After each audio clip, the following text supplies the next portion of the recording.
Hello my dear students. ये video है class 7th के लिए जिसमें मैं आपको मॉल स्टोरी पढ़ाने जा रही हूँ, पर्टिकुलरली फॉर क्लास 7th। मैं आपको इसमें मॉल स्टोरी पढ़ाऊँगी और इंशाल्लाह कल मैं इसके क्वेश्चंस और आंसर्स अपलोड करूँगी। और याद रखिए, जैसा मैं आपको पहले भी बताती आई हूँ, जो भी टॉपिक्स मैंने मॉल साइंस के रिलेटेड पढ़ाए, जो भी मॉल स्टोरीज़ मैंने अपलोड की, मैंने आपको तब भी याद दिलाया और अभी भी बता रही हूँ। आप इनको अच्छे से पढ़िए, अच्छे से समझिए। जहाँ पे भी आपको कोई क्वेश्चन, कोई क्वेरी, कोई डाउट हो, आप मुझे कांटेक्ट कर सकते हो, चाहे व्हाट्सएप पे या नंबर पे। आप मुझे फ्रीली अपने डाउट्स मुझसे क्लियर करवा सकते हो, ठीक है। और ये अच्छे से पढ़िए और आने वाले एग्जाम्स में आपको इन्हीं में से क्वेश्चंस पूछे जाएंगे, टॉपिक्स में और मॉल स्टोरीज में। Now let's get started. The title of the mall story is the माइजर and his gold. सबसे पहले हम देखेंगे माइजर की मीनिंग क्या है। माइजर का एंटोनिम है स्पेंडथ्रिफ्ट, जो खर्चा करने वाला हो, और माइजर को हम कंजूस भी बोल सकते हैं। An old माइजर lived in a house with A garden. An old माइजर एक कंजूस आदमी था, बुजुर्ग था काफ़ी। Lived in a house with garden, एक हाउस में, एक मकान में रहता था और उसके सामने एक छोटा सा गार्डन था।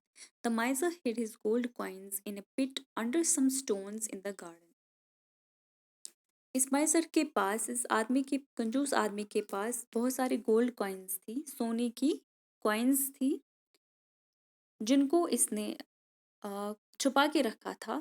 इन ए पिट, एक गड्ढे में, एक छोटे से गड्ढा खोदा था, उसमें रखा था। और वो पिट कहाँ था? Under some stones in the garden. Garden में स्टोन्स थे और उन्हीं स्टोन्स के पास एक पिट खोदा था इसने, और उसमें अपना ट्रेजर यानी अपनी कॉइन्स रखे थे।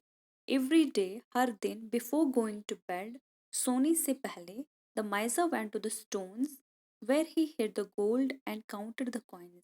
ये माइजर, ये आदमी सोने से पहले हर दिन गार्डन में जाता था, स्टोन्स के पास जाता था, जहाँ पे इसने एक गड्ढे में अपना जो जो गोल्ड कॉइन्स थे वो छुपा के रखे होते थे, उनको बाहर निकालता था और उनको हर दिन शाम के टाइम, उनको सोने से पहले, उनको हर दिन काउंट करता था, उनको गिन लेता था। ही continued this routine every day, और ये रूटीन आगे भी जारी रहा। जो काम हम हर दिन करते हैं वो हमारा रूटीन बन जाता है, उसको हम रूटीन बोलते हैं। But not once did he spend the gold he saved. जो भी गोल्ड इसने सेव करके रखा था, बचा के रखा था, छुपा के रखा था एक गड्ढे में, हर दिन ही उसको काउंट करता था, लेकिन आज तक कभी उसने एक भी गोल्ड कॉइन उसमें से खर्च नहीं की थी।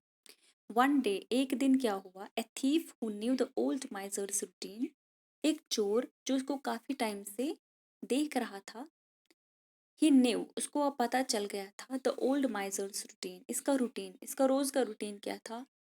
बेड जाने से पहले यानी सोने से पहले, नींद से पहले ये क्या करता था? हर दिन शाम के टाइम अपने गार्डन में जाके, स्टोन्स के पास जाके, जहाँ पे इसने वो गड्ढा खोदा था, उसमें से गोल्ड कॉइन्स बाहर निकालता था, उनको काउंट करके फिर से वापस रख लेता था। लेकिन उनको किसी भी गोल्ड कॉइन को आज तक स्पेंड नहीं किया, खर्च नहीं किया।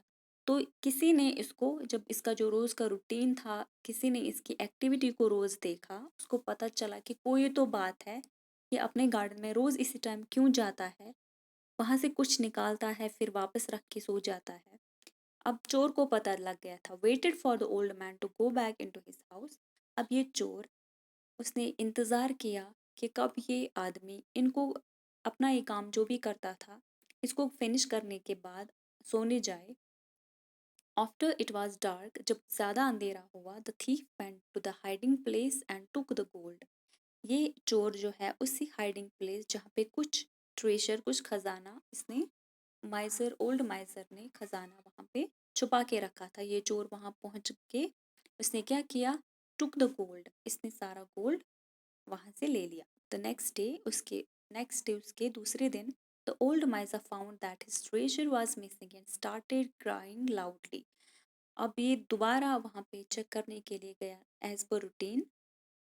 दूसरे दिन ये एज पर रूटीन के हिसाब से चेक करने के लिए गया, लेकिन वहाँ पे जाके उसको पता चला कि उसका सारा खजाना यानी कि गोल्ड कॉइन्स वहाँ से गायब है। एंड स्टार्टेड क्राइंग लाउडली, और उसने ज़ोर ज़ोर से रोना स्टार्ट किया। His neighbour heard the miser's cries and enquired about what happened.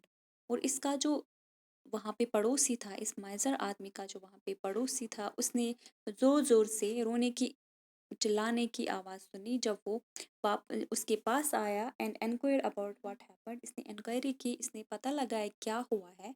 On learning what happened, जब उसको पता चला कि मसला क्या है, द नेबर आस्क्ड, नेबर ने पूछा, Y didn't you save the money inside the house, आपने आज तक अपने घर में क्यों नहीं रखा? आपके पास इतना अच्छा घर है, आप अपने घर में इसको छुपा के क्यों नहीं रख सकते थे?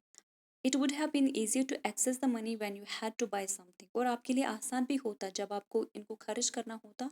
एक्सेस यानी कि आपकी पहुंच के नज़दीक था ये।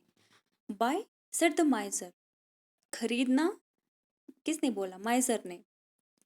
आई never use the gold to buy anything, खरीदने की तो बात ही नहीं है, मैंने कभी गोल्ड को खरीदने के लिए इस्तेमाल नहीं किया, मैंने एक भी कॉइन आज तक स्पेंड नहीं की। I was never going to spend it, और ना ही कभी मैं इनको खर्च करने जा रहा था, खर्च करने वाला था। ऑन हेयरिंग दिस, ये सुन के, the neighbour threw a stone into the pit and said, ये सुन के पड़ोसी ने एक छोटा सा पत्थर उठाया और उसी गड्ढे में, जिसमें जो अभी खाली पड़ा था, जिसमें सोना था, उसमें डाल दिया और बताया, if that is the case, अगर ये बात है, सेव द स्टोन, तो फिर इस स्टोन को भी बचा के रखो। It is as worthless as the gold you have lost, ये बिल्कुल भी उसी गोल्ड की तरह बेकार है, उसी की तरह बेकार है जो आपके पास गोल्ड था, ये उसी गोल्ड की तरह बेकार है जो आपने खोया, जो चोरी हुआ। क्यों? क्योंकि उसको भी कभी आप खर्च करने वाले नहीं थे, वो आपके किसी काम नहीं आने वाला था, और ये स्टोन भी आपके किसी काम नहीं आएगा। A possession is just as worthy of what it is used for. Moral story का जो मॉरल है, that is a possession is just as, possession यानी कोई मिल्कियत, कोई चीज़ जो आपसे बिलोंग करती है, is just as worthy of what it is used for. इसका मोल तब तक है जब तक कि आपको फ़ायदा दे। अगर कोई चीज़ किसी चीज़ से आपको फ़ायदा ना मिले, then it is totally worthless. तो my dear students, I hope आपको स्टोरी समझ में आई होगी, आपको इसका मॉरल, इसका लेसन समझ आया होगा, और इंशाल्लाह मैं इसकी क्वेश्चंस एंड आंसर्स अपलोड करूँगी।